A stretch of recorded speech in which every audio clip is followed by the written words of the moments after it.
Welcome to in front of me Oppo Find X5 Pro, and I'll show you how to mute notification sound on this device. So first you should go into the settings application and then scroll down to the sounds and vibration. Now just here you'll see the notifications volume panel. Just to mute your device notifications, you should swipe to the left side with your finger, this dark dot.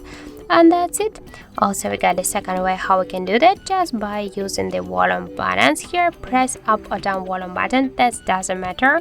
And after that, you'll see here the three dots. Click here, and by the same way, you can also swipe to the left your notifications sound section. So that's it.